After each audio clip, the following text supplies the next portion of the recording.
as chairman of this vibrant chapter.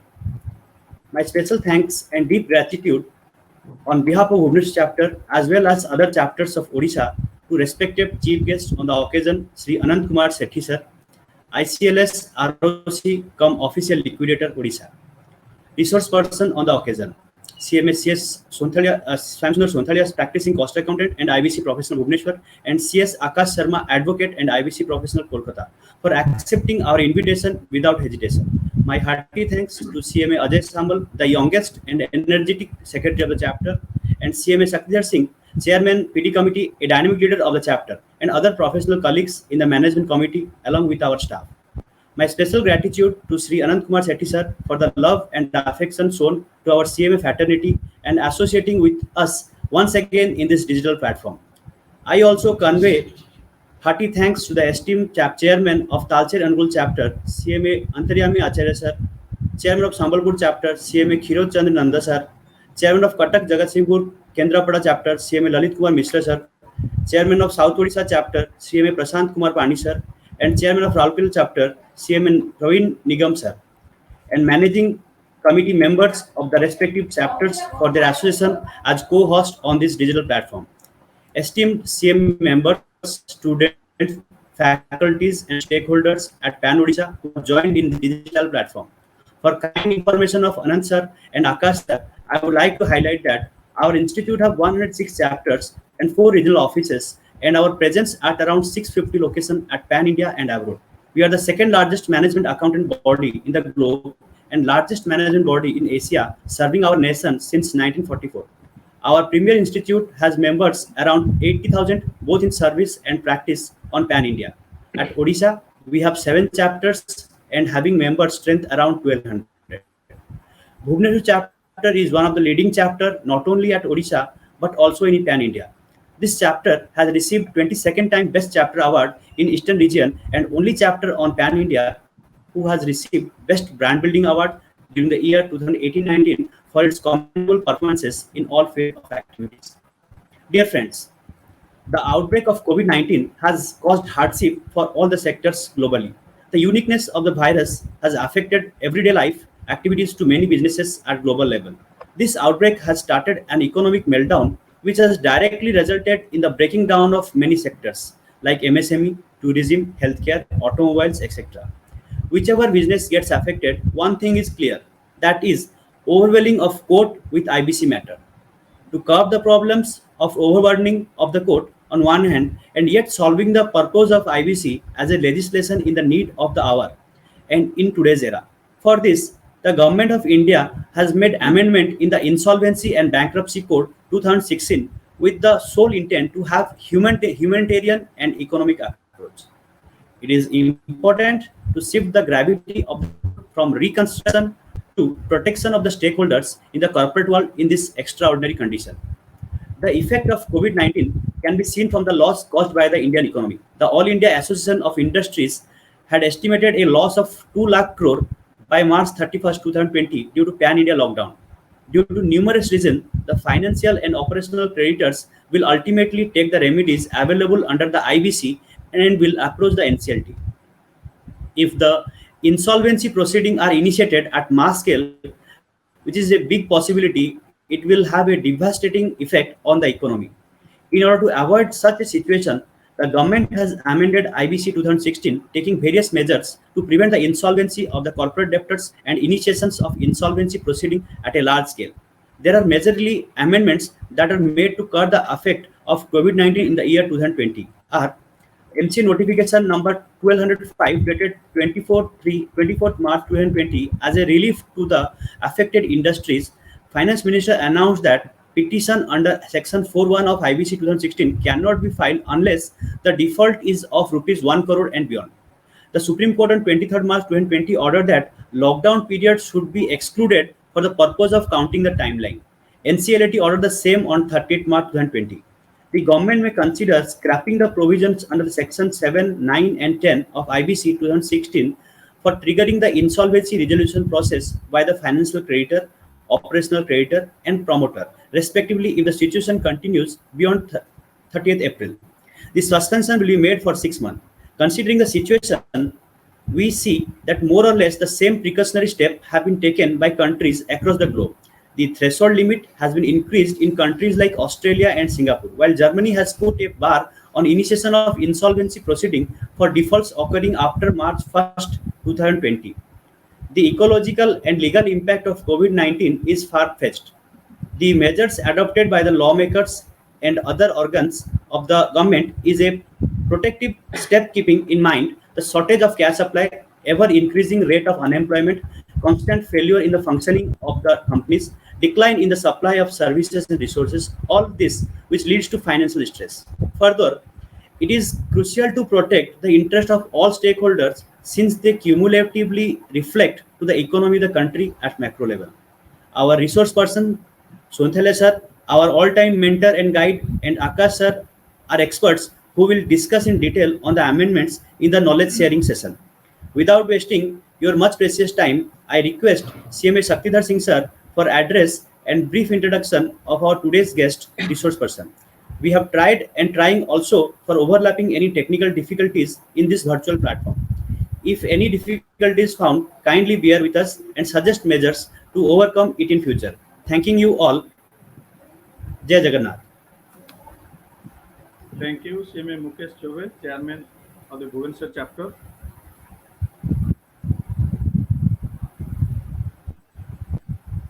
Very good evening to all. Wish you all a healthy and safe during predicted pandemic COVID-19. I, CMA Shaktidhar Singh, Chairman, Professional Development Committee of Bhubaneswar chapter, have pleasure to welcome you all again to the today's webinar on recent changes in IBC, coronatic disruption and a new era of online hearing at the NCLT, organized by the chapter in association with other chapters at Odisha, third time during this pandemic situation, to e-learn and relearn to our members, students and stakeholders. Respected dignitaries, senior members, past chairman of the chapter and EIRC, Central Council member, Regional Council member, chairman of other chapters of Odisha, and ST members join us in today's webinar. We have with us the eminent dignitaries, Sri Anand Kumar Sethi, ICLS, the ROC, CMA CS Shyamsundar Sonthalia, CS Akash Sharma on today's platform. It is my great privilege to introduce our chief guest and resource person.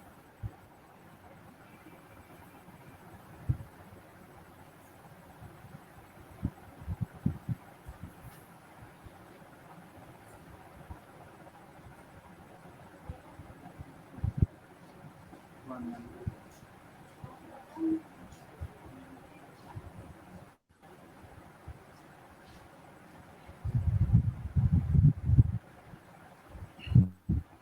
Sri Anand Kumar Sethi, ICLS, is an officer cadre Indian Corporate Law Service, based 2009. He worked in Government of India, Ministry of Corporate Affairs since April 1997 and discharged his duties in various capacity at present and presently working as ROC com official liquidator Odisha Cuttack.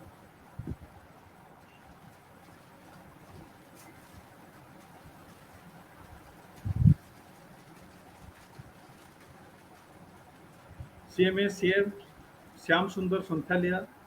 Sri Shyam Sundar Sonthalia sir is a fellow member of the Institute of Cost Accountants of India and Institute of Company Secretaries of India. CMA SS Sonthalia sir is the past chairman of Bhubaneswar chapter and Eastern India Regional Council of the Institute of Cost Accountants of India. He is a IPC professional and a leading practice cost accountant having exposure of more than 25 years. CA Akash Sharma, CS Akash Sharma. Sri Akash Sharma is an advocate mainly practicing in at various high courts and NCLTs across the country.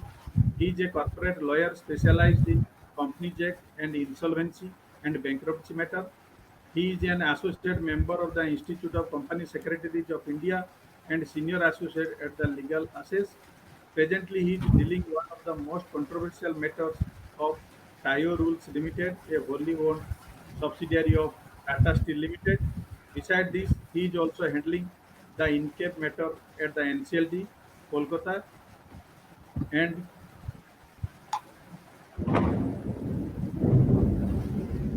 before the Honorable High Court.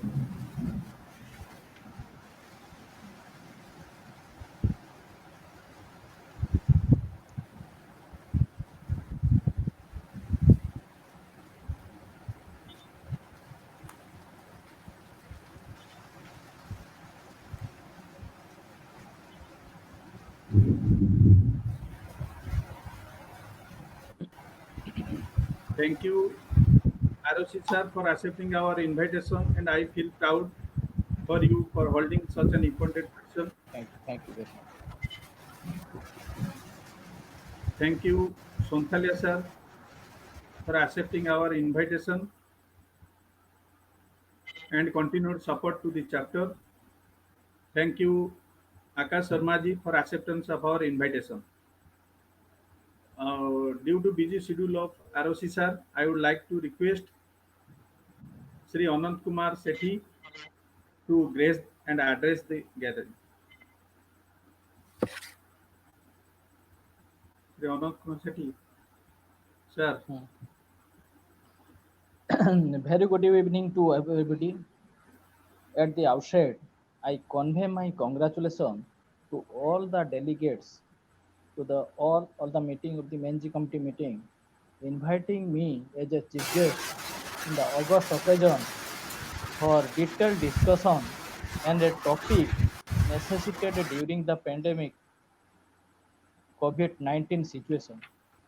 On the topic recent changes in IBC during the coronatic disruption and a new era on online hearing at NCLT organized by the CMA Institute.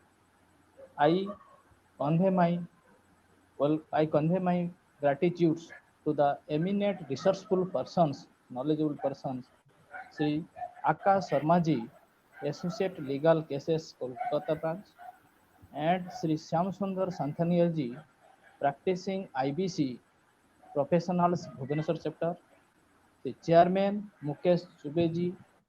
Special thanks to you for organizing such a get together workshop for on the current topic. Sri Aj- Sri Shaktidhar Singh, chairman PD committee member of chapter office Bhubaneswar, Sri Ajay Kumar Samalji, secretary CM Institute.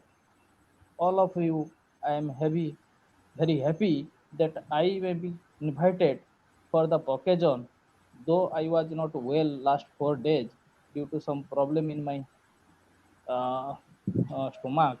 So I, on request of Sri Satyendra Singh, I could not mane, forgot this opportunity that it is an opportunity to virtually present before you to express my gratitude to all of you. So, friends, today the topic is regarding the recent changes in IBC during the Corona period. Is a very pathetic situation in which all government machinery are become uh, unoperative due to the situation. As you well know about this fact, but question is that how this situation will be overcome. It is God knows. So it will take time due on introduction of the uh, so many medical treatment as the World Health Organization is trying and all of the country of the world are trying the best. But situation of the India is now day by day increasing, including several city in the states, various states. So far as the Odisha is concerned, as you know, day by day our situation is going to be poor. For which the government of Odisha has introduced shutdown, complete shutdown, to make a precaution for everybody to safe and safety of the family as well as the state to overcome these situations. So during this situation, what will be our role so that everybody should participate and cooperate to the government mechanism as well as the functioning of the machineries. As you know, our all machineries, though the functioning of the MCA has been mandated as essential service under the Government of India notification. So we as a ROC in all of we are the ROC, including all ROC in the India are functioning during the COVID period with a minimum staff, bare minimum staff. So friends, question is, functioning office is a one fact, and another is the situation of the corporate peoples, how they are actually overcoming the situation, facing the situation. So in this situation, the we have been introduced the company Anandji, face Anandji, scheme. Hello. ଟିକେ हाँ, speaker ପାଖରେ sound ଟିକେ କମ୍ ଆସୁଛି। Sound टे कम आସୁଛି। अच्छा अच्छा अच्छा। ହଁ ହଁ ହଉ। हाँ हाँ sound. So during this situation, government has taken a several measures, remedial measures to invite the corporate in various scheme introduced in the during this period. It is effective up to this September 2020. So company fresh scheme 2020, in which the defaulted company which are due for pending documents, they can file with their with there is no additional fee, only the minimum filing fee they will so far as the company act is concerned.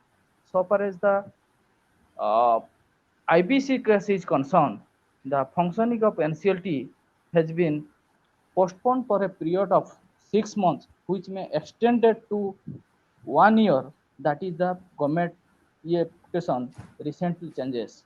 So recent changes in this regard, I would like to tell something.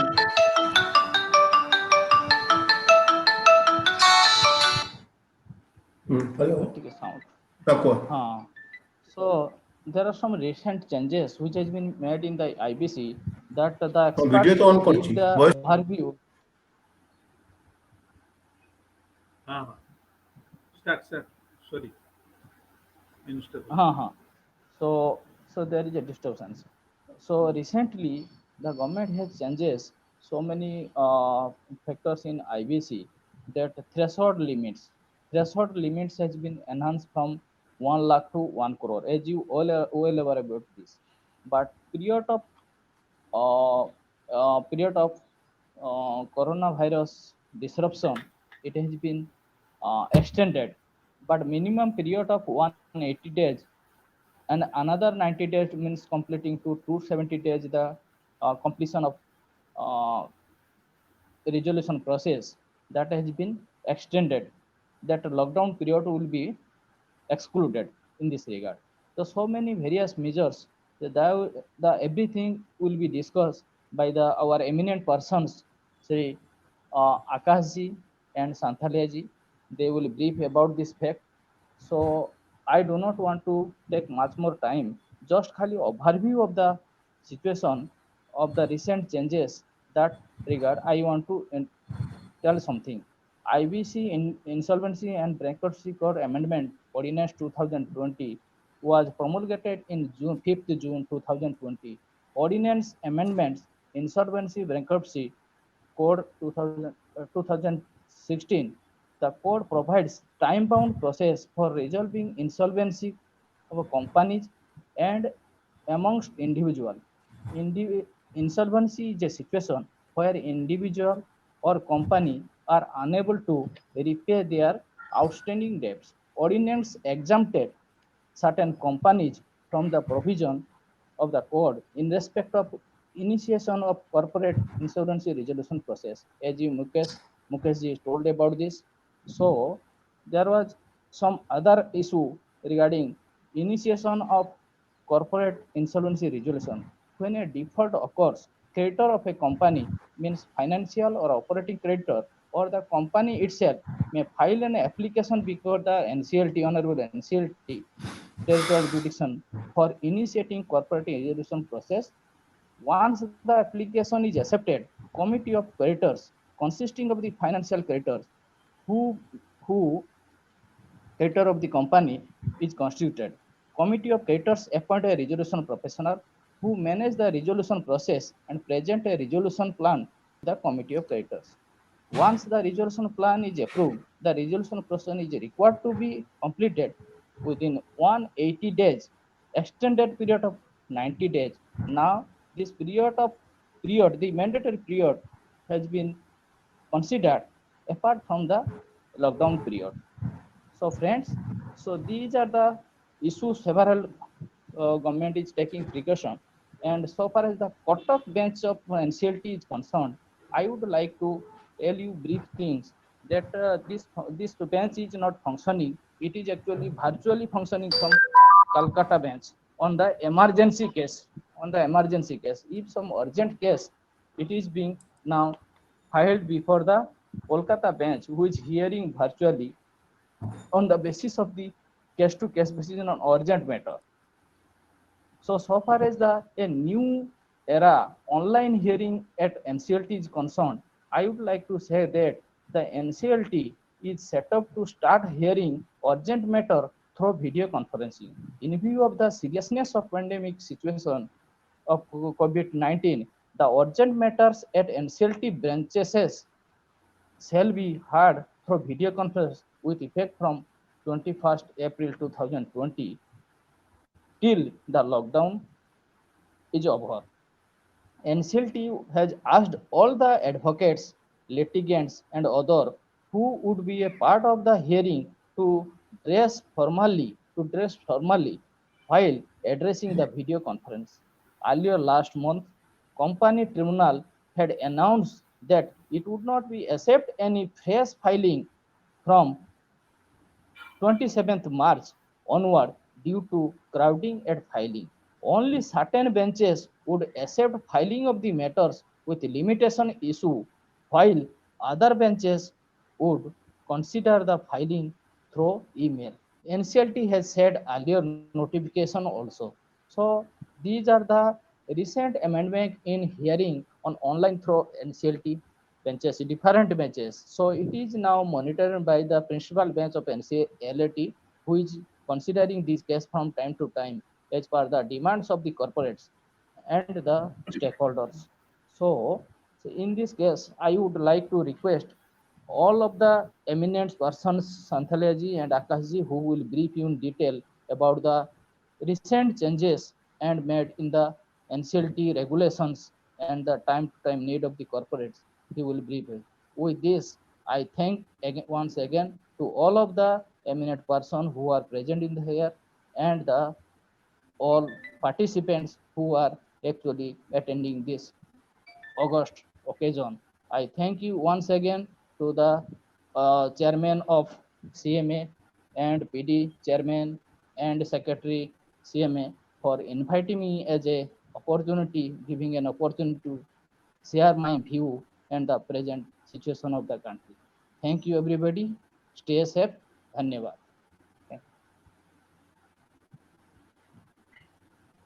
Thank you, Sri Anant Kumar Sethi, ROC cum Liquidator Odisha. Thank you for briefing in the topic and for nice deliberation. Thank you, sir. Okay. Now, may I request CMA Sonthalia sir, S.S. Sonthalia sir, to address the participants.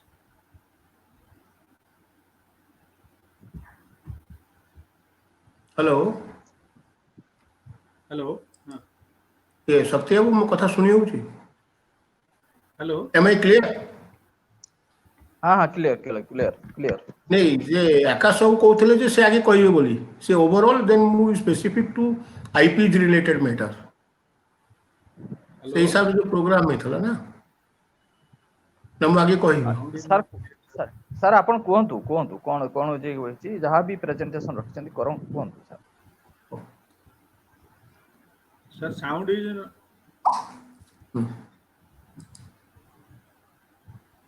hello.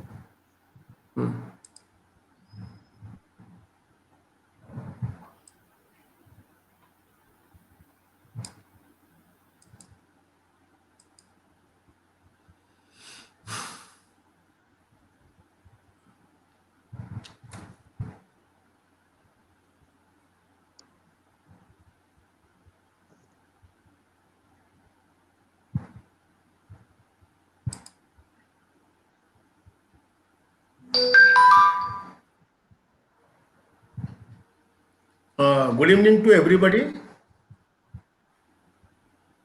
I express my sincere thanks to the team Bhubaneswar chapter of our cost accountants. The topic chosen is very relevant, particularly in today's context, and this is an area where we, as a cost accountant, can practice and will be at added advantage besides our regular practice as a cost accountant. I basically speak about what are the role responsibility of insolvency professional. My co-speaker Akash Sharma will cover about broad outlook of the Insolvency and Bankruptcy Code 2016 as well as the latest some amendment which have a long-term bearing on the issue. I will also cover some of the issue where the scope of Insolvency and Bankruptcy Code has been extended.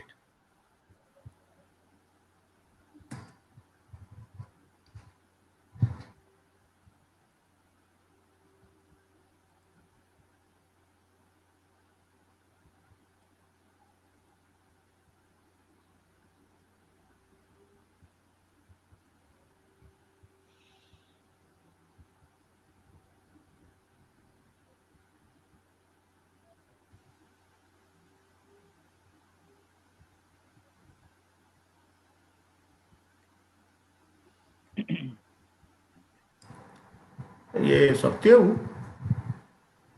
Hello ये आपनकर second slide टा केमति आसीबो sound clear आसुनी sir अच्छा अभी का hello hello clear एथर आसीला हाँ ना PPT आसीनी आपण पीपीटी अपलोड कले तो पीपीटा तो देखौची मते ए जो शेयर स्लाइड करी करंतु सर अच्छा हाइड स्लाइड शेयर स्लाइड नहीं चेंज स्लाइड Share अछि slide. गोटे शेयर तो कुछ नहीं होनी स्लाइड मते देखा जाउची स्लाइड टा हेलो हेलो हां मते स्लाइड देखा जाउची हाँ गोटे मिनिट आपन देखा जाउनी ना देखा जाउनी स्लाइड टा देखाउजी सर देखाउची ये ना PPT is not showing PPT is not इस संथाले सर की साउंड प्रॉब्लम हो रहा है और संथाले सर का पीपीटी शो नहीं हो रहा है पीपीटी आसुची हां हेलो हेलो पीपीटी आसुची मोटा के शोरूम तो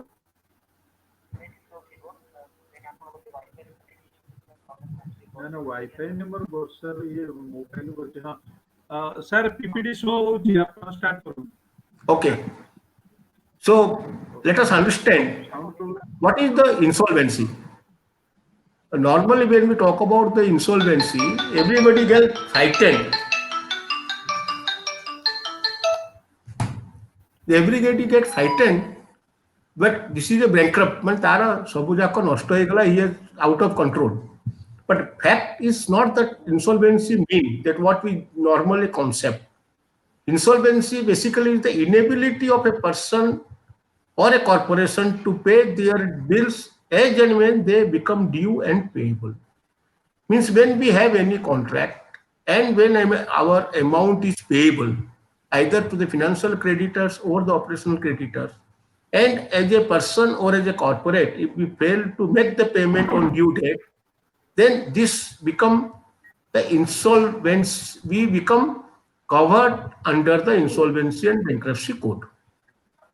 Since this code is complete in all respect, that is means what all type of participant who will cover it, what are the scope, everything is covered with related to insolvency and bankruptcy. That is the reason it is called a code, not an act.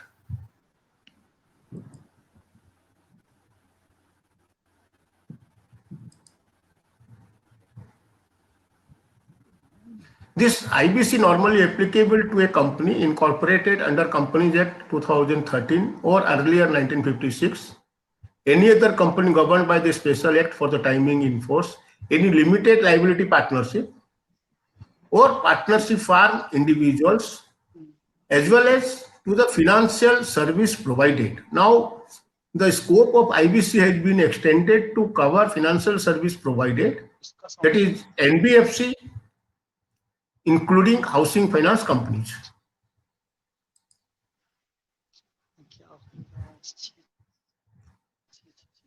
In IBC, we have a various stages of operation where IBC is applied.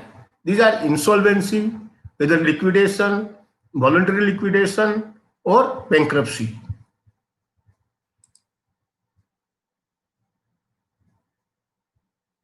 This is the ecosystem for the IBC.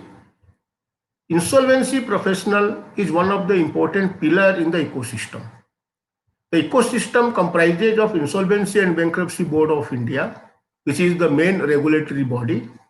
They control information utilities, another pillar, Insolvency Professional Agency, which we call IPA, then insolvency professional like we individuals, insolvency professional entity.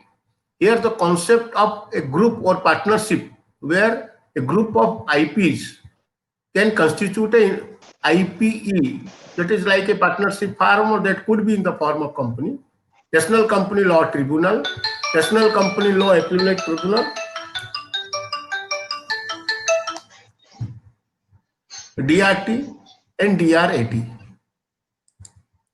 DRT basically relates to the cases for the individuals, and similarly for appellate body for DRT is DRAT.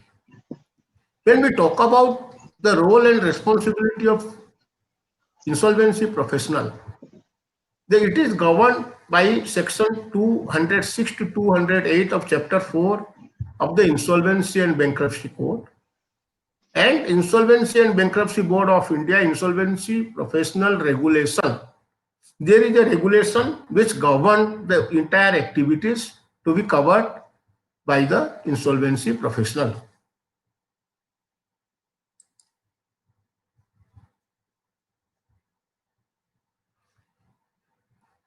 Professional opportunity for under IBC, an insolvency professional may hold any of the following role under the code to resolve the insolvency of companies, limited liability partnership, partnership firm, individual, or bankruptcy trustee for partnership firm and individuals, liquidator for the company and LLP.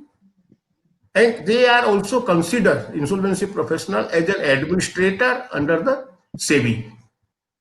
So there is a lot of opportunity when one acts as an insolvency professional. Lot of opportunities are there where one can practice. And second thing is, it is also quite remunerative, because this remuneration is also linked with the amount of responsibility assigned to the insolvency professional and the skill set it required to manage the entire operation of any corporate debtor. Now, who can be an insolvency professional? So an individual shall be eligible for registration if he has passed the National Insolvency Examination, or he has passed the National Insolvency Examination and has 15 years of experience in managing after receiving a bachelor degree from any university established or recognized under the law. Or he has passed the limited insolvency examination and has 10 years of experience as chartered accountant, cost accountant, company secretary, as a lawyer. It means that any practitioner, chartered cost, company secretary, or an advocate with 10 years of experience can appear for the limited insolvency examination, and once he passes, he becomes the insolvency professional. So that in other sense, it is become a profession of professionals. Subsequently, the board has amended and added that simply passing the examination will not be sufficient. and the person after passing the examination has to complete a pre-registration educational course as may be required by the board from Insolvency and Insolvency Professional Agency after his enrollment as a professional member. In other words, once a person passed the insolvency examination, he has to register himself with any of the insolvency professional agency. So insolvency professional agencies are the body who monitor the insolvency professional.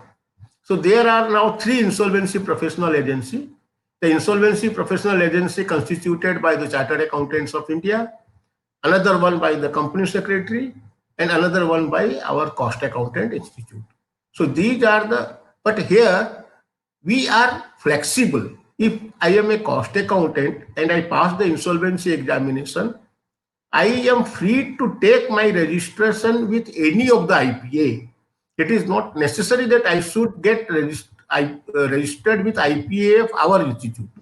Now it is open for an individual to choose, and it gives a scope for the IPA to provide better service to their members so that more number of persons can get attracted. So this pre-registration educational course is for 50 hours. And once we clear this pre-registration, thereafter we can register with IBBI, then only we can call ourselves as an insolvency professional and able to take any insolvency assignment, either as a resolution professional or a liquidator or a bankruptcy trustee. Now IP, if we again recapitulate everything, IP is to enroll with the IPA as its member and register with IBBI after this 50 hours training. Insolvency, thereafter he is free to take assignments. And insolvency and bankruptcy will be managed by these licensed professionals. The IP will control the assets of the debtor and manage the affairs of the business as a going concern during the insolvency professional. Means after we take the license, we are eligible to act as an insolvency professional, and in where the situation where we have been appointed as an insolvency professional, then we act as the chairman of that corporate debtor and entire control of the assets of the debtor and manage the affairs of business as a going concern during the insolvency process. The IP will act as a liquidator or bankruptcy trustee during the liquidation process. So it means under this IBC, what are the various activities? All these activities has to be performed only by IPs.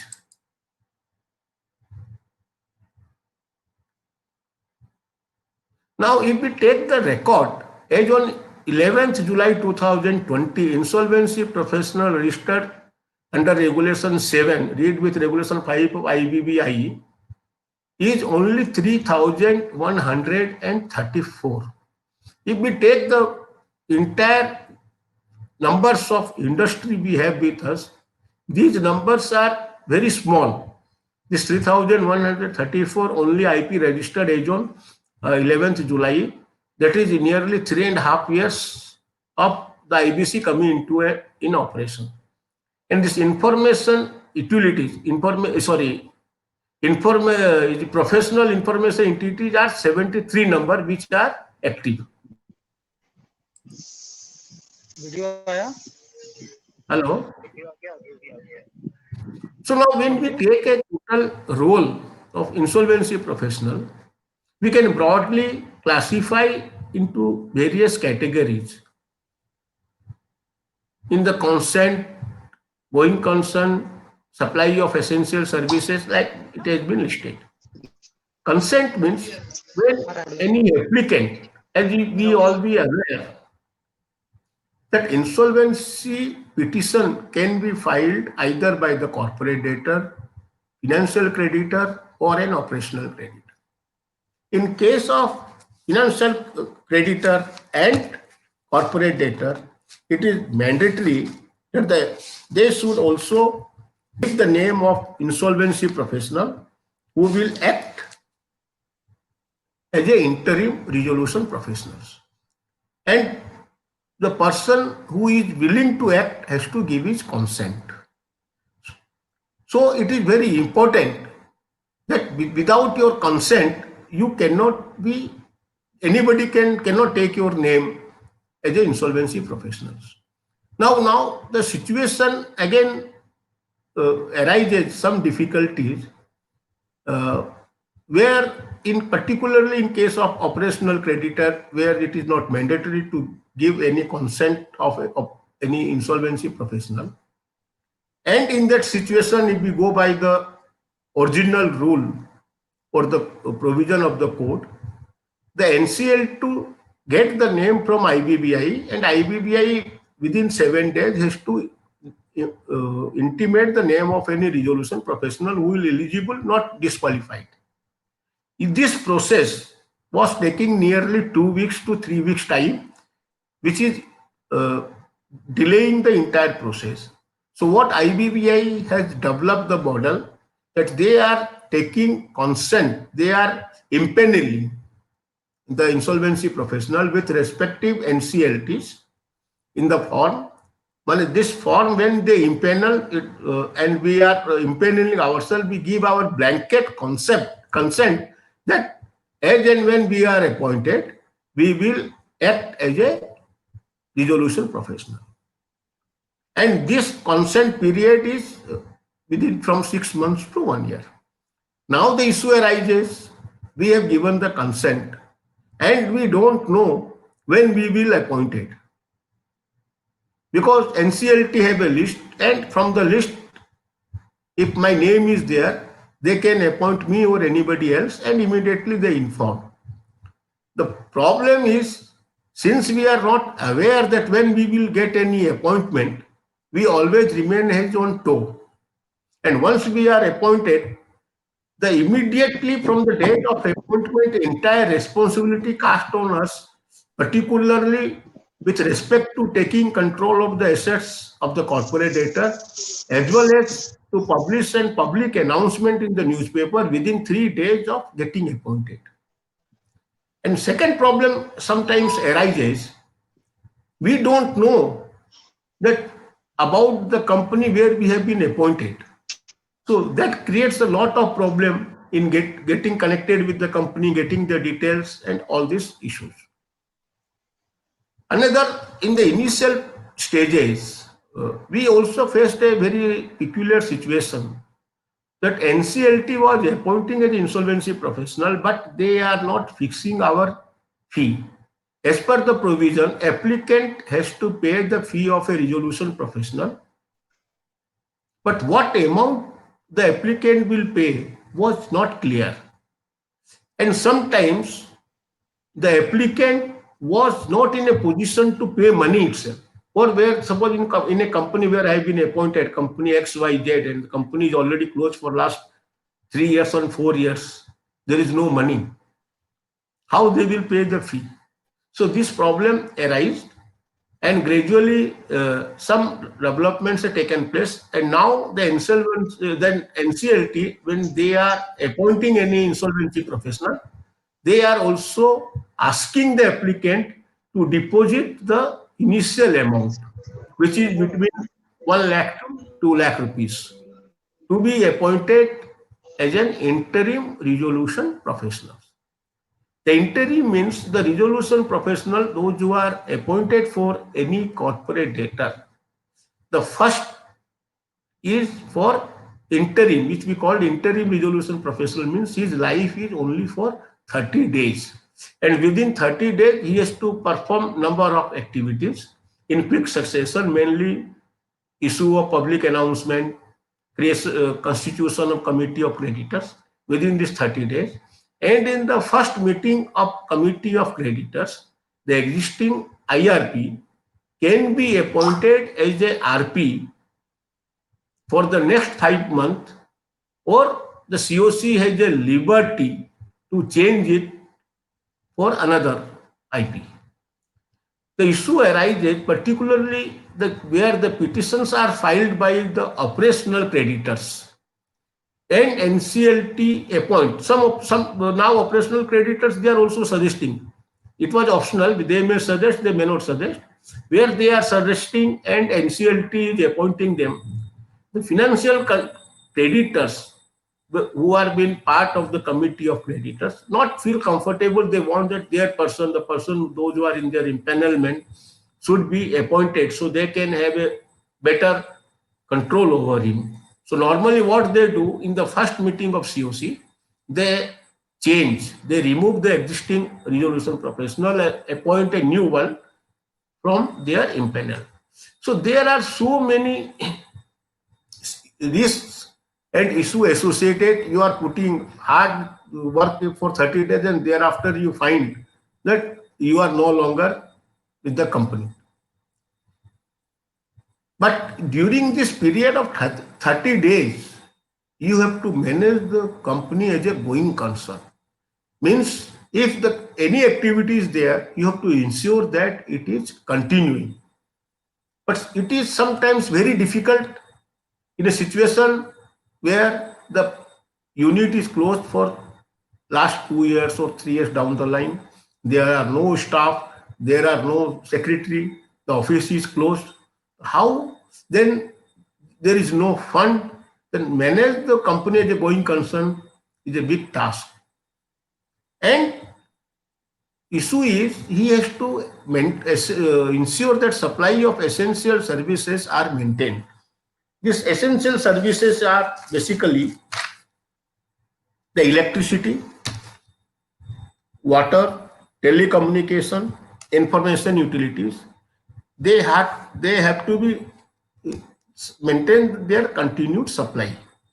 Here one advantage is under the law, which has been very nicely provided, that suppose even in a company where electricity dues are there and they have disconnected the line, and a CIRP is comments and RP has been appointed, he can approach the electricity department and the electricity department is bound to restore the power connection.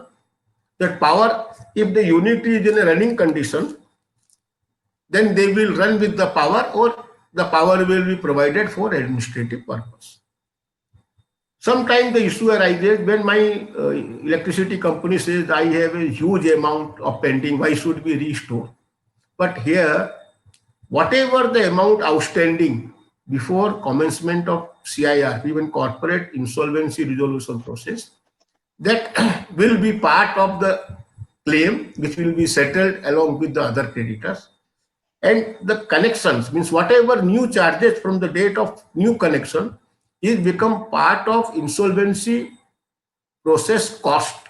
It means anything which is part of this insolvency process cost that have a priority in payment.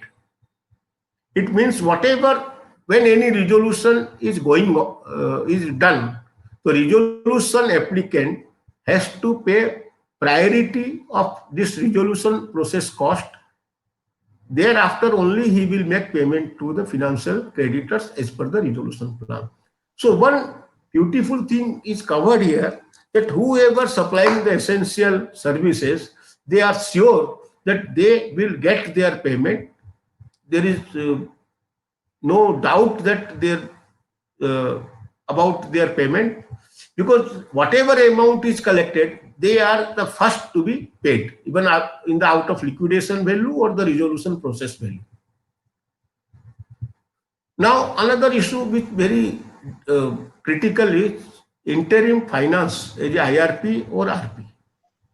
The Act provides that RP can arrange for the interim finance, and the interim to run the company or to manage the affairs of the company. And the interim finance, which has been arranged by the resolution professional, will be also part of the resolution process cost. It means that will also be paid in priority. But getting finance is sometimes little difficult, because as you know that it contains that company is sick, how much time it will take. There are so many issues which any financer will be raising the issue and not willing to come forward. Another issue is appointment of professional. This RP, in order to manage the company as a going concern, can appoint professionals and pay their fees. If suppose the company's accounts are in arrear for last 2 years, then he has to ensure that the accounts are audited. Either he will contact the existing auditors, either they are willing to do, they will do. If they are not willing, he can appoint somebody else to update the accounts. As well as also wherever the litigation arises, he can appoint any legal consultant. Another issue some arises regarding bank account operation. In a running concern, payments are to be made to the supplier, operational creditors, workers to meet the expenditures. But RP, though the account has to be operated by RP, it is practically not possible in a running concern that day-to-day affairs has to manage. Then he can delegate his power to any officer of the company with the approval of COC, who will make the payment only after it is approved by the resolution professional. Another very critical issue associated with this IP activity is verification of preferential, avoidance and undervalue transactions. Normally, what happens if the company going towards sickness, the promoters are the persons or those who are in the best position to know the reality, and they are quite aware that 1 year or 2 years down the line, we may not continue this activity. So most of the time, they try to ensure that for some unfair means to siphon the money by way of preferential transactions or avoidance or undervalue transaction. So here the provision has been made in the code that the insolvency professional who has been appointed, and if he can on verification, if he feel that some wrong thing has been happened, then he can go for verification of this preferential transaction, and this period will be for 1 year from the date of 1 year prior to the date of commencement of CIRP in normal, and if any transaction is for the related party, then 2 years preceding the insolvency commencement date. So that, and if that is proved, then he has to make an application to NCLT, the entire amount will be recovered. Yes, sir. So this is a very, very nice provision incorporated. And now with the amendment, earlier in the original code, it was there whether once the this insolvency process is initiated, it cannot be withdrawn. But subsequently by amendment, it has been permitted, whereby that if applicant, because what happens normally when CIRP's comments, the applicant and the corporate debtor, they come into the mode to settlement. And one of the basic purpose is once the CIRP is comments, the board of directors gets suspended and the insolvency professional take control of the position or act as a chairman. So since it becomes a very social stigma to the existing directors, they ensure that let the matter be settled so that they again come to their original position. So in that situation, if the situation where the COC has not been formed, means within the period of 30 days, if there has been settlement with the corporate debtor and financial creditor, then an application can be moved to resolution professional or withdrawal of the case. And now the provision has further enlarged, where even after constitution of COC, until any invitation for expression of interest, the petition can be withdrawn, provided 90% of financial creditors, they agree to the settlement or they agree for withdrawal of the case. So here the IP has to play a very important role. Then there are a lot of compliances. Nowadays, the compliances is so much that the IP has to maintain a good infrastructure to ensure that he has to comply to the IPA as well as to IBBI. there are so many forms that has to be made. Then monthly reports are there, quarterly reports are there, half yearly reports are there. So number of issues are, so this itself put a lot of burden. Another area is that we can call others area. Sometimes what happens, which is very critical sometimes, while the COC approve the fees when they appoint resolution professional in their first meeting, but we have come across number of cases where banks do not release the payment to insolvency professional.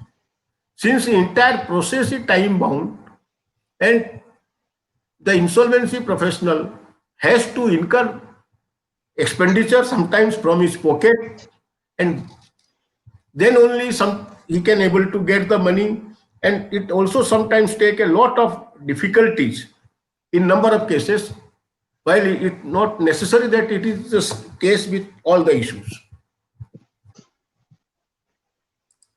So these are basically the issue which I thought that I should cover, and these are in detail are in subsequent slide, where the other participant, when our chapter will share with them, they can know about what are the other activities I have spoken in the brief, and these are in detail in the subsequent slides, like appointing this executing authority shall appoint IRP within 14 days, no discipline. These are the more detailed provisions are there. Public announcement, what should be the covered. Then we have action required. While the RP has lot of power, but major action is required with the approval of COC. So literally, RP act under the guidance of COC. For all major activities, COC approval is essential. These are the list.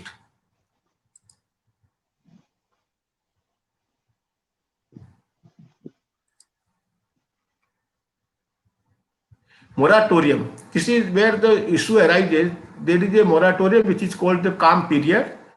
During this period, no action can be taken against the company, or so that the issue can be resolved in a peaceful manner.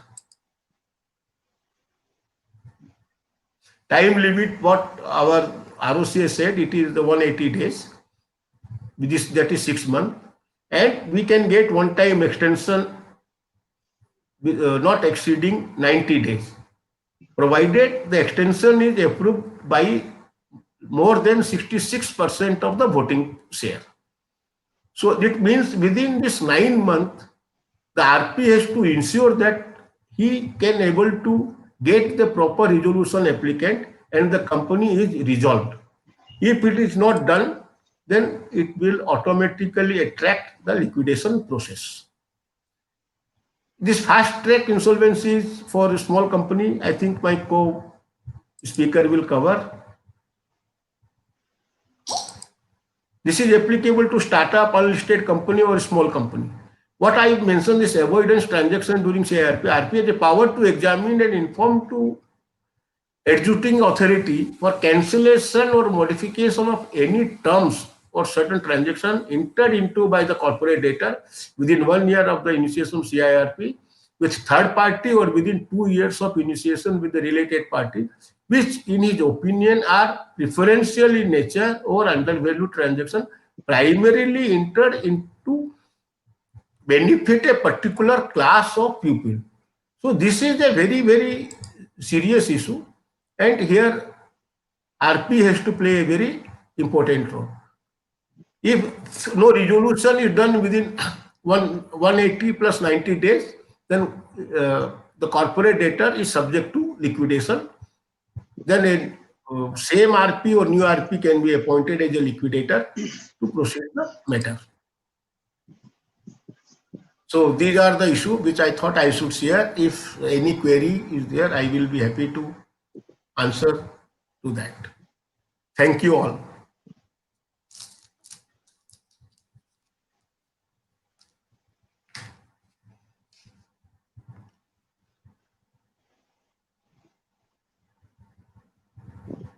Hello.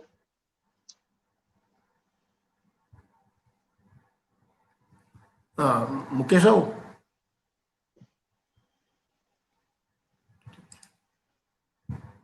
Santhalaji, is your slide over? over.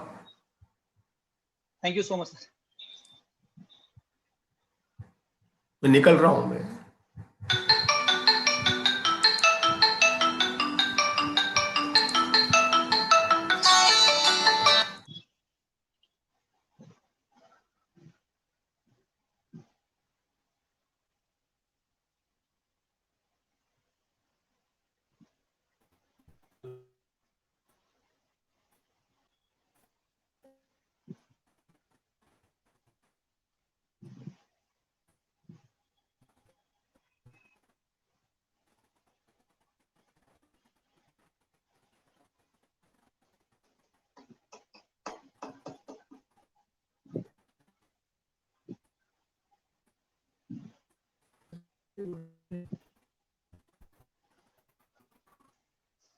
Hello.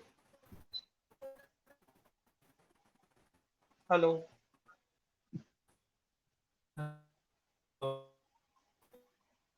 Santhalaji, I have to share my slide. So you need to close your slide first.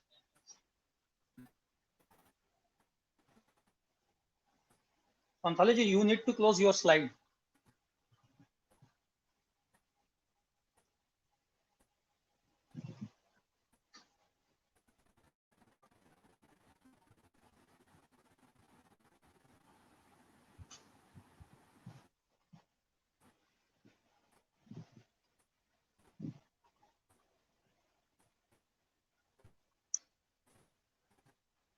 अभी है.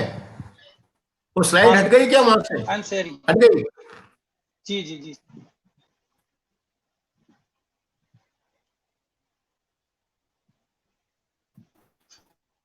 So friends, everyone, good evening.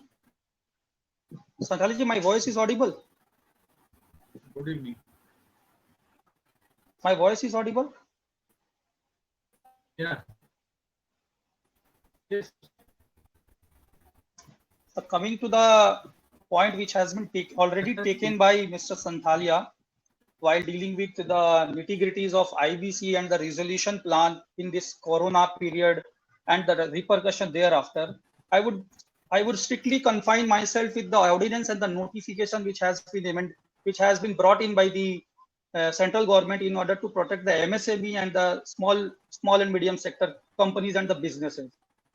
So first of all, this amendment of 24th March 2020 was mainly because of the you can say false insolvency cases, or mainly because of the corona, and also you can say that the threshold was increased. The threshold was increased because there was a lot of frivolous cases filed in the NCLT. That is because 1 lakh threshold was a very minimum threshold, because anyone having a creditor of 1 lakh, they were just going and they were just filing a case against a big company. Whatever.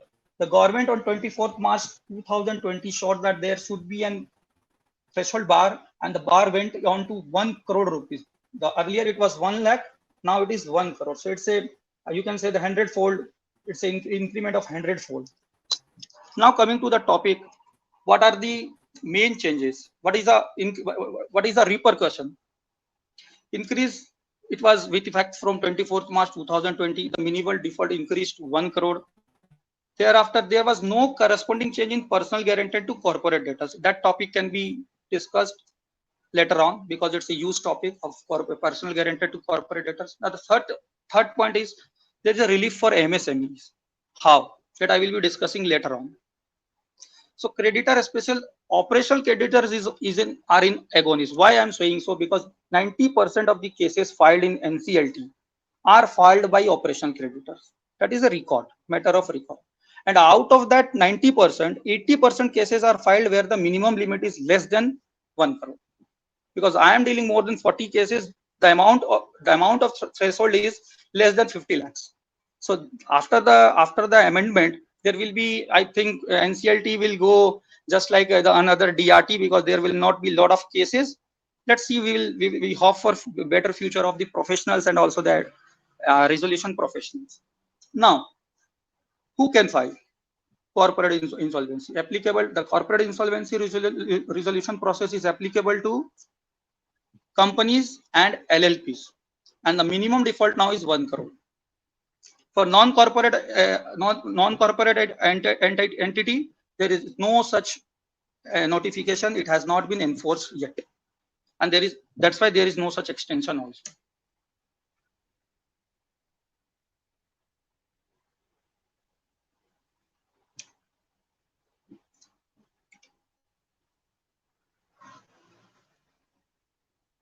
Now coming to the determining the threshold limit.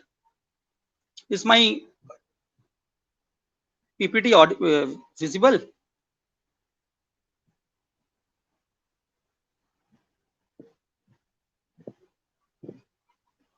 As per this explanation of section 7 of the code, in case of an application filed by a financial creditor, who are financial creditors? The secured creditors are the financial creditors, just like bank, financial institutions, or the unsecured creditor.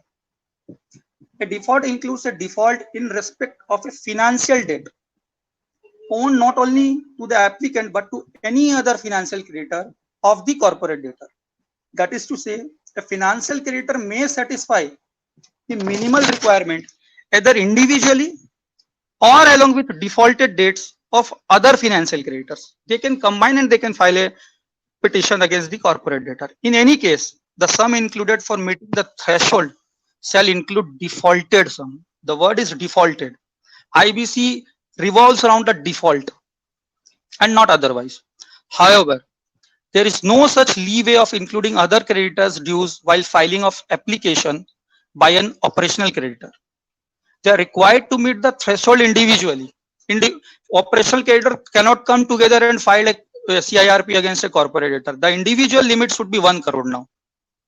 Having said that, it is important to note that owing to the very nature of their dues, individual operational debts generally do not go as high as rupees 1 crore. That's what I have already explained, that in NCLT 80% cases are less than of 1 crore rupees. The immediate impact of such a threshold as high as this would practically be washing out the operational creditor. Operational creditor will be washed out from the NCLT, which as a matter of fact is in contrast of the code's objective. This was not the objective, but due to coronatic disruption, this has to be brought on. Another line of thought here is that a sum of rupees 1 crore gives a hint that amendment to the effect that insolvency may be triggered where the total debt of the company reaches 1 crore, both financial and operational. This is not come, this may come.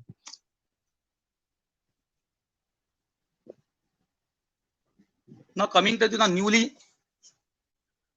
newly inserted section 10A. This was brought on 5th of June 2020. This is also the president promulgated it on 5th of June 2020.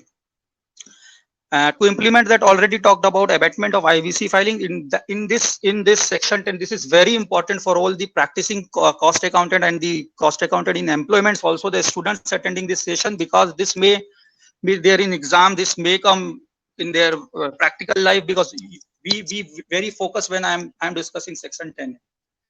The president signed in the Insolvency Bankruptcy Code Amendment Ordinance on 5th of June 2020 to implement the already talked about abatement of filings for the period of COVID disruption and accordingly amend the Insolvency and Bankruptcy Code. Newly implement section 10 read as, notwithstanding anything contained in section 7, 9 and 10. What is section 7? Financial creditor. Section 9, operational creditor. And on section 10, the company goes itself to the NCLT and says that I am insolvent, I want a resolution plan. No application for initiation of CIRP shall be filed. Shall be filed. The word is shall be filed for any default arising on or after 25th March 2020 for a period of 6 months or such other period not exceeding 1 year, as may be notified. This means thus umbrella suspension is for 6 months. It may be extended to 1 year by a notification. Provided that the proviso clause, this is the proviso clause. Kindly see the proviso clause readers.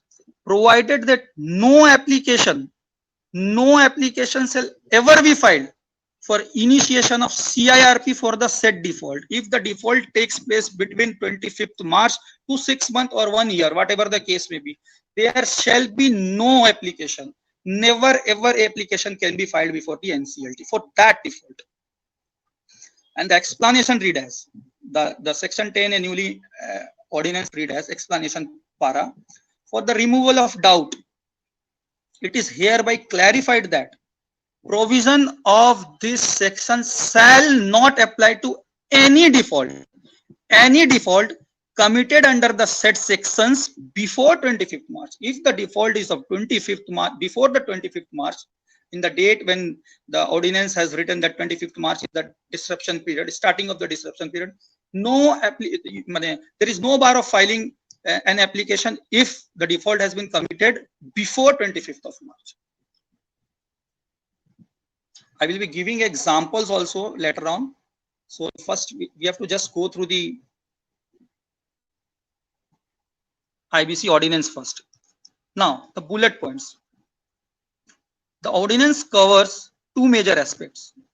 The ordinance covers two major aspects. Two major aspects are default and wrongful trading. The second one is consequential to the abatement of insolvency filing. We can discuss it as later on. As regards default, intention is to exclude default arising out of unprecedented situation. So section 10A was inserted because of this disruption period.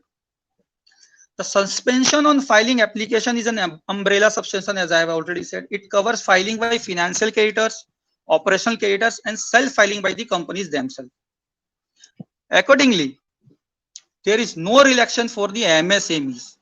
There is no relaxation for the MSME either as a creditor or as a debtor. But the government is planning to bring a insolvency for MSME also by inserting a new section in the IBC code. Now, what we call as the disruption period, because my whole PPT will revolve around the disruption period only. Disruption period is a period of 6 months from 25th March 2020. Therefore, it continues up to 24th September 2020 and may be extended. Maybe, the word is may, and there it was shall, may be extended for up to 12 months, that is up to 24th of March 2021 by a notification.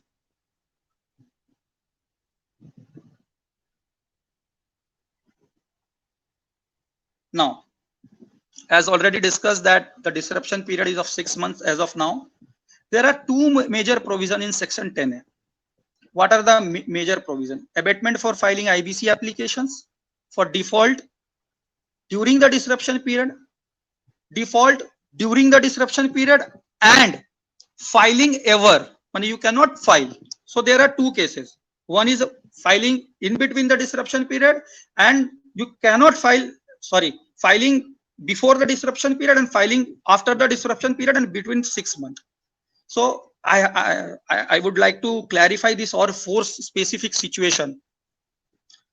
Suppose in a case default originates before disruption period. You can see the PPT, it is written default originates before disruption period and is or continues thereafter. The default originates before disruption means 25th March 2020 and is or continues thereafter. The continuation may be of 1 year, 2 years. In this situation, there is no doubt there will be no abatement of filing. You can file a case if the default originates before disruption.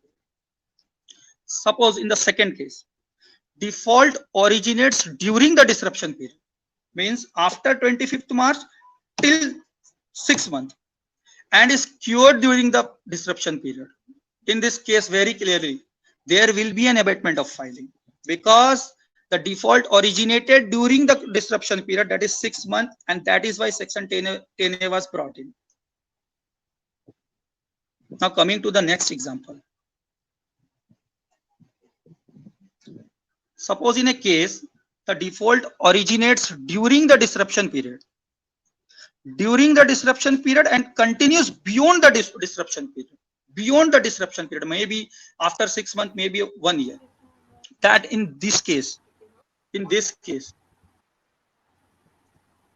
In this case, once again, there will be no abatement for filing. You can easily file because default continues after the disruption period also. Now the fourth one and the most contentious one. Default originates after the disruption period. It originates after the disruption period. In this case, it is this case where will be a doubt. And of course, it is a interpretational issue. It may be, I think, finally settled by the Honorable Supreme Court, because we as a professional are having many doubts with regard to this particular situation. So, however, in my view, there will be no abatement in this case as well, because default continues every day if there is a failure to pay. If the default has continued beyond the disruption period, it has actually occurred after the disruption period as well. Unthinkingly, if the disruption period is admittedly over, there is no reason for the debtor to take rescue behind the disruption. Hence, such a debtor will be liable to suffer insolvency filing. So the expression "no application shall ever be filed" as used in first proviso of section 10A cannot be taken mean to that abatement is available even after the disruption period. It is only for the 6-month period. Now coming to the next issue is that the newly inserted section 10A, which was promulgated by the President of India after the Union Cabinet approval, it has been challenged before Madras High Court. And the Madras High Court has issued a notice to the Solicitor General that you have to file your affidavit.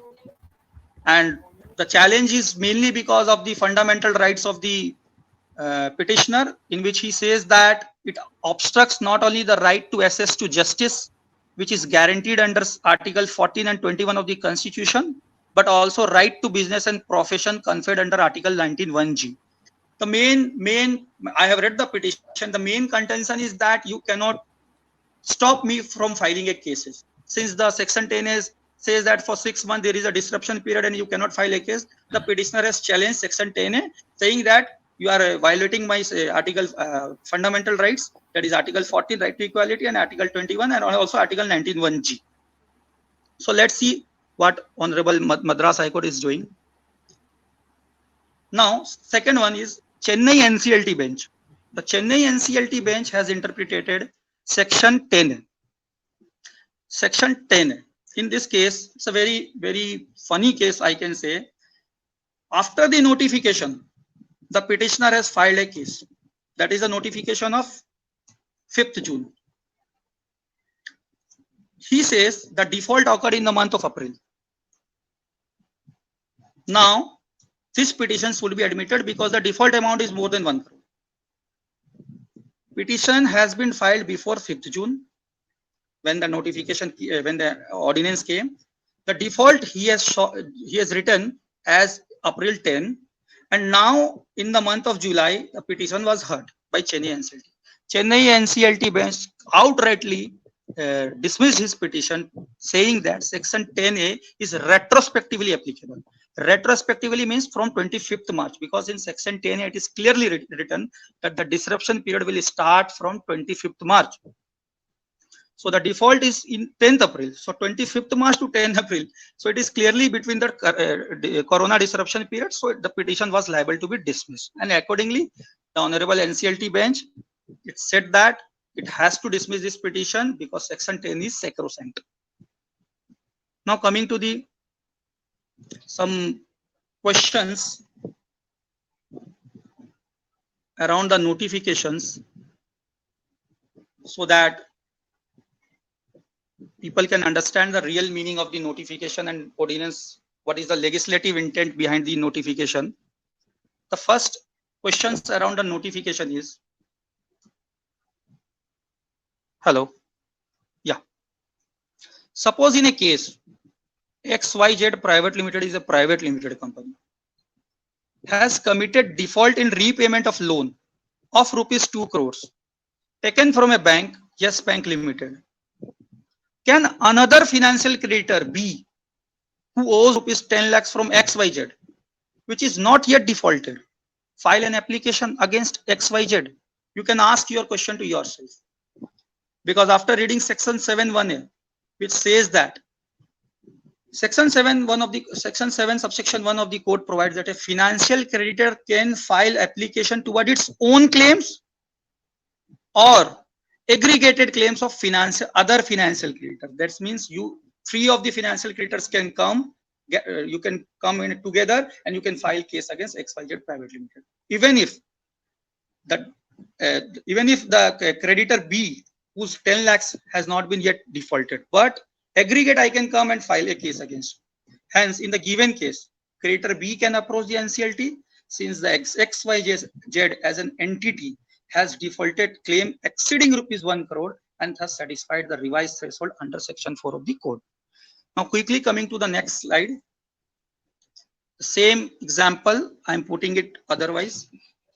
In the example above, considering that XYZ Private Limited in this case has defaulted Yes Bank for rupees 50 lakhs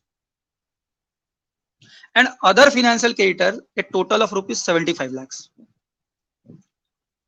Can Yes Bank still approach NCLT? I'm reading out the example once again. In the example above, considering that XYZ Private Limited in this case has defaulted Yes Bank for rupees 50 lakhs and other financial creditors a total of rupees 75 lakhs, can Yes Bank still approach NCLT? The answer is section 7(1) of the code provides that a financial creditor can file application toward its own claims or aggregated claims of financial creditors Hence, in accordance with section 1 read with section 4, Yes Bank meets the minimum threshold because 50 lakhs plus 75 lakhs is more than 1 crore. So Yes Bank can still approach NCLT without any hindrances. Now coming to the third example. In the same example above, considering that XYZ Private Limited in this case has defaulted Yes Bank for rupees 50 lakh, that is a total default, and other financial creditors a total of rupees 75 lakhs, of which only 45 lakhs is defaulted. Means 30 lakhs has not been defaulted yet. Can Yes Bank still approach NCLT? The answer is the amount of default is what matters. Although section 7(a) allows financial creditor to file claims for aggregated claims, the outstanding claim must be defaulted. That is 1 crore, the threshold limit. In the given case, the total default amount is rupees 95 lakhs only. 50 plus 45, that is 95 lakhs. The threshold limit has been left by 5 lakh rupees. Hence, it is not Yes Bank can never approach NCLT. NCLT will say that the section 4 has not been met up. Now coming to the next example.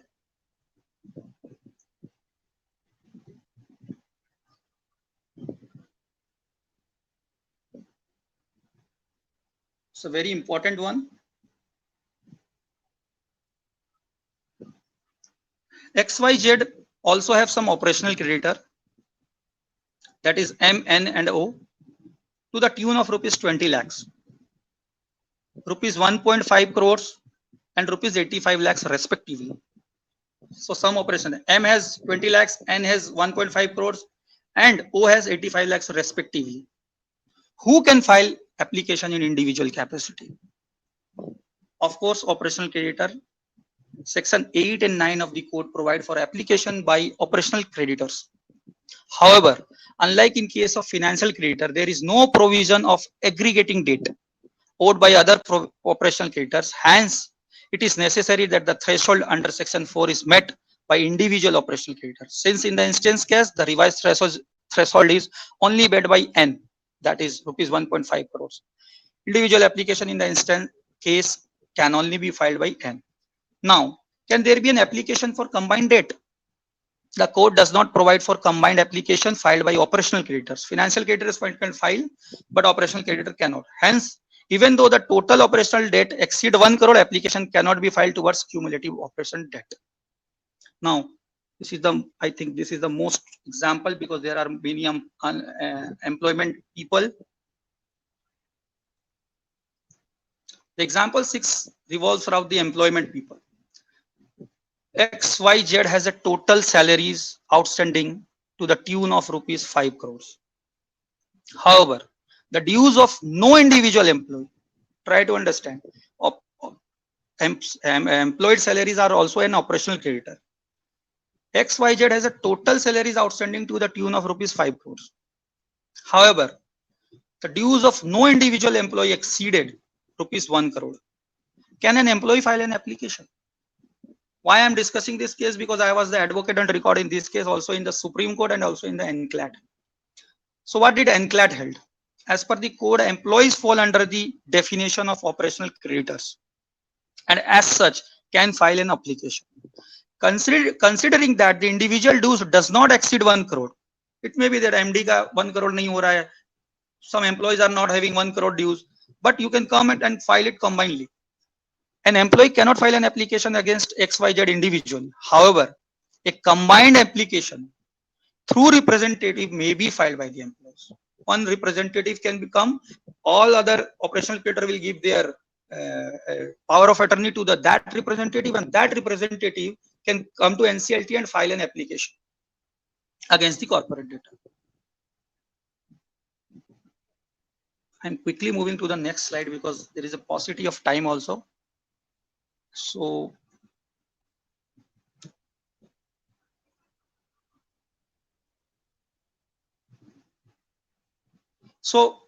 many people ask me question in Facebook and in WhatsApp and in other group also, that what about the pending application which has been filed by the operational creditor before the disruption period of COVID.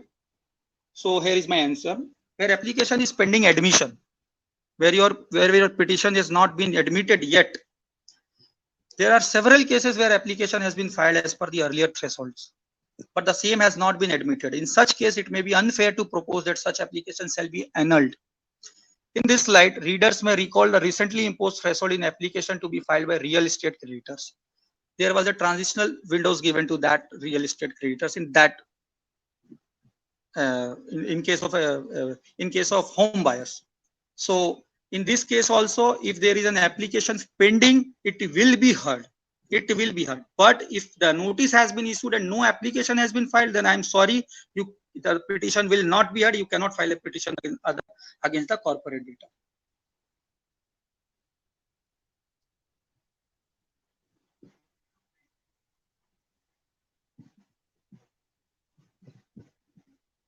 Yeah. So this is the existing case. Suppose in a case demand notice served, application not filed. Demand notice given for a claim of less than rupees 1 crore will not hold good. Application cannot be filed because you have to file an application before that corona disruption period. Then only your petition can be heard. Now coming to the second case, application was filed. Demand notice was issued. The amount is 1 crore. The default was prior to 25th March 2020. That is the notification for increasing the threshold, but it is pending admission. In this case, NCLT will admit or reject the case on the basis of the facts and circumstances of the case. It may admit or it may dismiss. But recently, Delhi High Court on 23rd June 2020 held that notification dated 24th March 2020 has amended section 4, which intend to ensure that MSME are not subject to insolvency proceeding. So this is also being challenged by the other side in the Supreme Court. We are waiting for the decision of the Honorable Supreme Court. Now the third case, where the application has already been admitted by the NCLT before the corona period. In that case, it will remain unaffected. So there is no problem if the case has been admitted. Now quickly coming to the Supreme Court's suo motu relaxation on limitation and the notification by IBBI. Supreme Court in a suo motu order dated 23rd of March 2020 relaxed the period of limitation in all such proceeding under the general or specific laws, irrespective of the limitation period. So that the timelines under the CIRP regulation, it has been increased by default. The timeline for filing appeal or application has been increased by the Supreme Court because the limitation of 3 years come into the place whenever you go for appeal or filing an application. So Supreme Court order for relaxation in limitation is a very big relief for the petitioner or the respondent, as the case may be. Now coming to the most important thing, how the hearings are taking place during the lockdown. My dear friends, I have appeared before the Honorable NCLT Ahmedabad, Honorable NCLT Cuttack, Honorable NCLT Kolkata bench, and also before the Calcutta High Court. The online virtual hearing seems to be a very interesting one, but to be very frank, we found it very difficult, because you can see the seminar also. There is a lot of disconnection. There is a lot of things which people are coming and speaking. So, and of course, the filing of the petition and filing of the reply and filing of the affidavits, it's an Herculean task when I talk about virtual hearing. But then too, I think virtual hearing it cannot replace the physical court, but in the matter of bail petition, you can say, or in the matter of traffic challans, virtual hearing will prove a boon to the society. Now, boon to the judiciary as well. Now, virtual hearing during the lockdown period. NCLT on 7th of April 2020 made it clear that it will list the urgent matters, only the urgent matters, for hearing amidst lockdown and issue certain direction with regard to filing joint memo of written submission. Suppose I am filing an application to the NCLT through email. Now the online application, online here, filing is going to be started from the 15th of July. But till date, what we were doing, we were filing a Word format of petition. There was an urgency application. There was all the affidavits, and there was an undertaking that after the court opens, we unequivocally undertake to pay the court fee, to the stamp fee, to the notary fee. We will be paying it after the opening of the normalcy of the courts. But the NCLT said you can file a joint memo of written submission in 3 pages to avoid delays in filing reply and rejoinder. Suppose I am filing a petition, the other side is allowed to put a written submission only in 3 pages. So you have to defend your full case in a three pages only. So you can understand how difficult it would be for the advocates or practicing cost accountants, company secretary, chartered accountants to appear before the virtual court and defend the case only in mere 3 pages. Now, while circular dated 14/4/2020, Honorable President instructed the honorable members to complete the pending pronouncement of order. Suppose there was any pronouncement of orders which was not done. So the Honorable President has clearly instructed the members of NCLT to kindly pronounce the pending application. Now, this is some glimpses of hearing which took place, which I was also there involved in these cases. See, you can see at the middle of the image, you can see there is an Honorable Justice Jinan Kher, Honorable Justice Jinan Kher, and the right side is Mr. Ratnako Banerjee, is a senior advocate of Calcutta High Court, and on the down part is Mr. Akhilesh Srivastava. He's also a senior counsel, and on the upside, left upside is Justice H.C. Suri. So this is how an online hearing is conducted. You can see the images. All are muted. Only the Honorable Justice and Honorable my learned senior advocates are allowed to speak. Suppose your turn comes, so you have to text a message, then the officials will connect you to the honorable justices. Now you can see at the right top there is a written Gaur Banerjee. He's the steno. Whatever order is passed online, he will hear the matters and he will type the orders. Now coming to the second one of NCLT Ahmedabad. So this is a pic of NCLT Ahmedabad. This is how Ahmedabad virtual hearing takes place. You can see both the judges are sitting. Both the judges are sitting, and the respondents and the petitioner respondents are on the bottom side. And on the left side, there is a list of advocates. You can see there is a list. So once your matter comes, you will be unmuted and you will be allowed to speak before my lords. And that goes like this. So this is a very interesting as well as very cumbersome, you can say. I would give a 50-50 to virtual hearing as compared to physical hearing, because physical hearing is something in which we can discuss in toto, but in virtual hearing, there cannot be a hearing of 3 hours or 4 hours. Hardly the judges can hear up to 1 hour or so. So friends, if you have any doubt, you can contact me, or you can, if you want the slide I can share with the institute, and thereafter they will be providing you with the slide and say. Thank you so much for patience hearing. If you have any doubt, you can ask me. Thank you. Thank you, Akash ji. Thank you so much, sir. Thank you for the online link and IBC using for then now other sample bottom thing. Ajay Amal.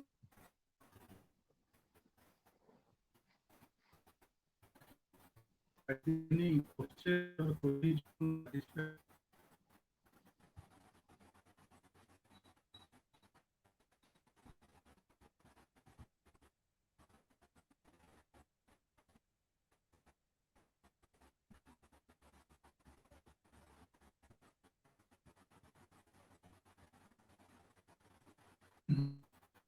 Akash ji. Hello. Akash ji. Hello. हाँ sir. Hello. Yes, sir, I can hear you. From one query received from Ramkrishnan Mukherjee sir. Application already submitted in NCLT prior to 25th March. Timeline of 80 days for completion of resolution process to be calculated. Yes, sir. In this case, in one of my case yesterday only, where the application was admitted on 25th, admitted prior to 25th March, but there was an exclusion under Regulation 14C. Under Regulation 40C of the IBVI rules, there was a relaxation with regard to the extension of time limit. So in my case, there was a relaxation of 28 days of the CIRP period. But in the meanwhile, my lord, you can pray for a bigger extension. You can pay for 2 months extension. It is upon the members to decide whether you satisfy them for 28 days or you satisfy them for 60 days of extension. There will be certainly there will be a extension of period. Any other question, sir? Fixation of remuneration of RP. Sorry, sir. Regarding fixation of remuneration of RP. Sir, this is a very contentious topic and RP is sitting in front of me. So he would be the best person to give you answer. Although if you ask me about remuneration of RPs are facing very much issue with regard to remuneration. So it would be better if Mr. Santhalia answered this question. Santhalia sir is connected or not? Even if he is not connected, remuneration of RP will be a part of CIRP cost without any hindrance. I think Santhalia sir is not audible. So I am replying on behalf of him. RP's remuneration is a part of CIRP cost irrespective of his work done. If he has done work for 6 months, he will get a salary of 6 months. If he has worked for 4 months, he will get a remuneration of 4 months. So there is a no hindrance with respect to the remuneration of RP during the coronatic disruption. They will be charging with the COC, and if the COC passes the resolution with regard to the remuneration of RP, they will get their remuneration. If they don't, he won't get. But the remuneration of RP is a part and parcel of CIRP cost. That is corporate insolvency resolution process cost. Any other question, sir?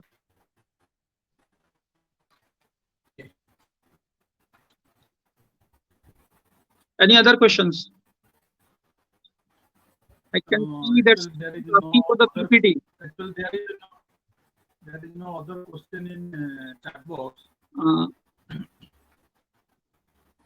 There is no other question. There is a question from Santhalia, sir. There is a question from Santhalia, sir. There is fixing remuneration. Yes, sir. Virtual hearing will be applicable also for the liquidation also, sir. Virtual hearing, if there is a matter of urgency, there will be a virtual hearing, but you have to satisfy the honorable bench that there is a matter of urgency.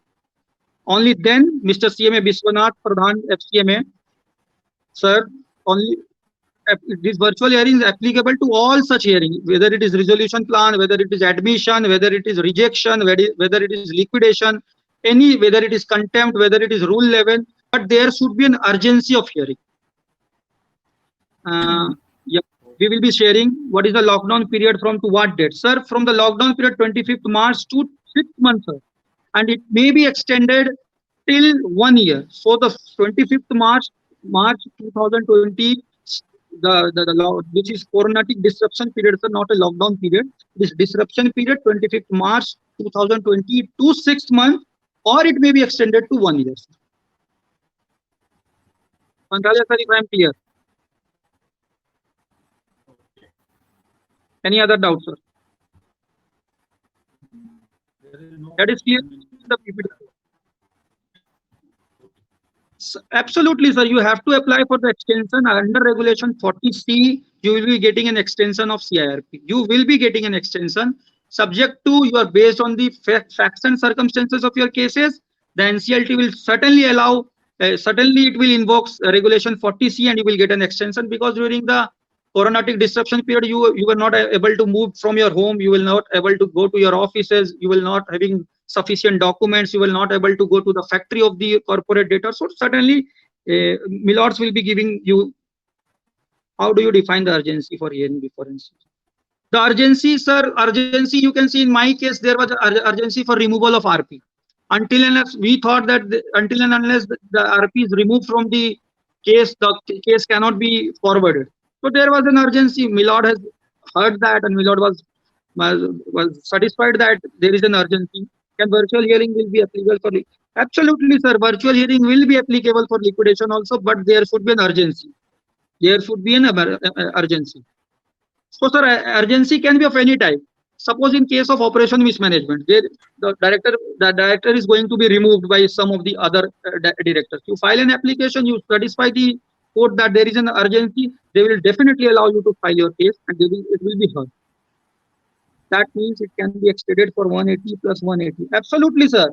It can be extended to 180 plus 90, 270 and plus 333. The earlier it was outright. But now you can extend, because regulation 40C is clear. It has extended the limitation of CIR.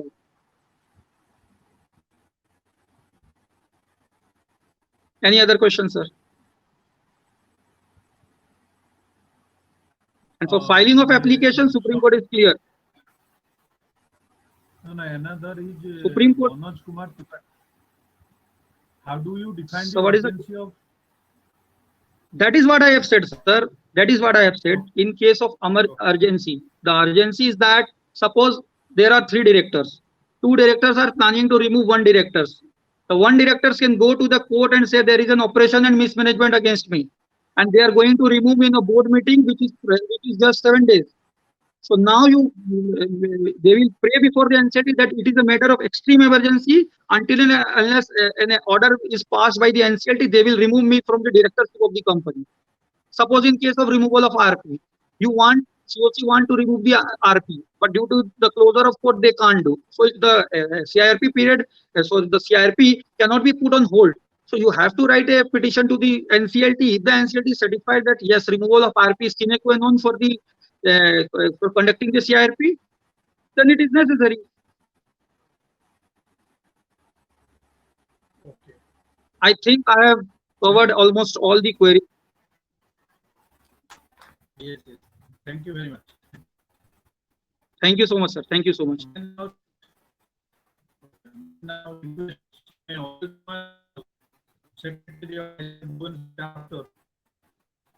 Yes, sir. Virtual hearing is done not at NCLAT, but in High Court it is done. At NCLAT, presently one of the clerk has been tested COVID-19 positive, so it is closed. Maybe NCLAT will be starting it from 15th of July.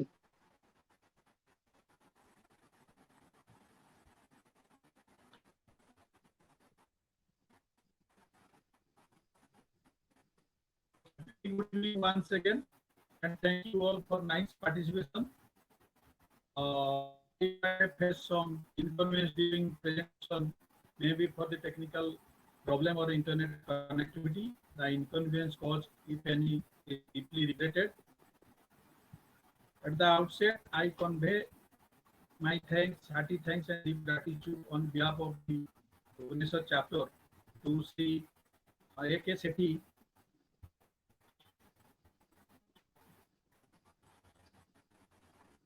ROC,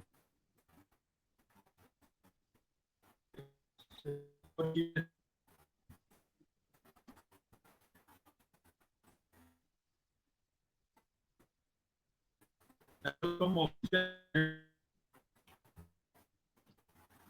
for your guidance.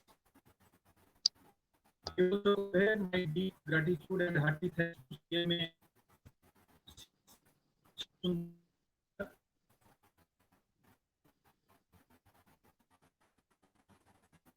for your wholehearted cooperation.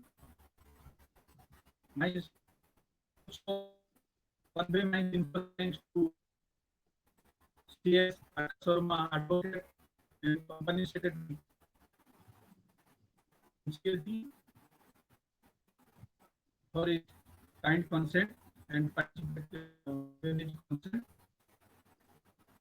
and accept our question. Thank you, Akarji. My special thanks to the chairman of the chapter and committee of Bhubaneswar chapter. I also convey my thanks to all the chairmen of the chapter and their managing committee association and the OT. Last but not the least, I convey my sincere thanks to all the participants for their active support for participating in the program in large electoral school. Thanks to Sandeep Babu, IT expert for technical support and Bhubaneswar chapter for their effort. Thank you all. Jai Jagannath. Thank you.